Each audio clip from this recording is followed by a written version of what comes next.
ನಮಸ್ಕಾರ ವೀಕ್ಷಕರೇ, ಲಕ್ಷ ದೀಪೋತ್ಸವ ಎಂದಾಕ್ಷಣ ನಮ್ಗೆ ನೆನಪಿಗೆ ಬರೋದು ಬಣ್ಣ ಬಣ್ಣದ ಬಲ್ಬ್ಗಳು, ಸುತ್ತಲೂ ಬೆಳಕಿನ ವಾತಾವರಣ, ದೀಪಗಳ ವೈಭವ.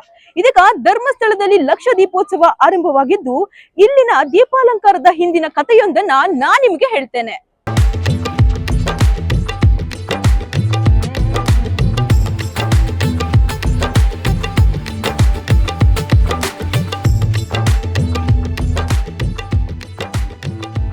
ಧರ್ಮಸ್ಥಳ ಲಕ್ಷ ದೀಪೋತ್ಸವದ ಪ್ರಮುಖ ಆಕರ್ಷಣೆಯಾದ ಬೆಳಕಿನ ಅಲಂಕಾರಗಳು ಕ್ಷೇತ್ರಕ್ಕೆ ಆಗಮಿಸುತ್ತಿರುವ ಭಕ್ತಾದಿಗಳನ್ನ ಕೈಬೀಸಿ ಕರೆಯುತ್ತಿದೆ.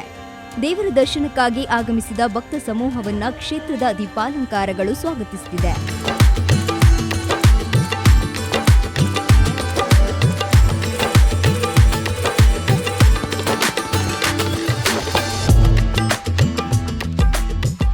ಉಡುಪಿಯ ಶ್ರೀ ಮಂಜುನಾಥ ಎಲೆಕ್ಟ್ರಾನಿಕ್ನ ಮಾಲೀಕ ರಾಜೇಶ್ ಕ್ಷೇತ್ರದ ಲೈಟಿಂಗ್ ವ್ಯವಸ್ಥೆಯ ಉಸ್ತುವಾರಿಯನ್ನ ವಹಿಸಿಕೊಂಡಿದ್ದಾರೆ.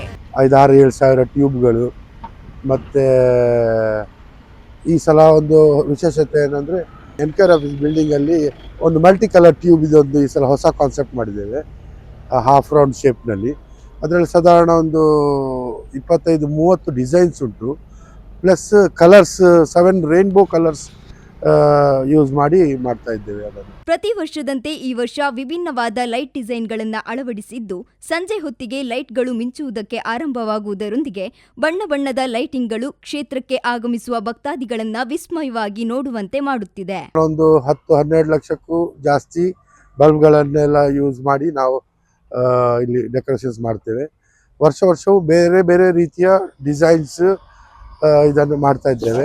ಸುಮಾರು 16 ಲಕ್ಷ ಬಲ್ಬ್ಗಳನ್ನ ನಗರದ ಅಲಂಕಾರಕ್ಕಾಗಿ ಬಳಸುವುದರೊಂದಿಗೆ ವಿಶೇಷ ತಂತ್ರಜ್ಞಾನವನ್ನ ಬಳಸಿಕೊಂಡು ವಿಭಿನ್ನವಾದ ಲೈಟಿಂಗ್ ವ್ಯವಸ್ಥೆಯನ್ನ ಮಾಡಲಾಗಿದೆ.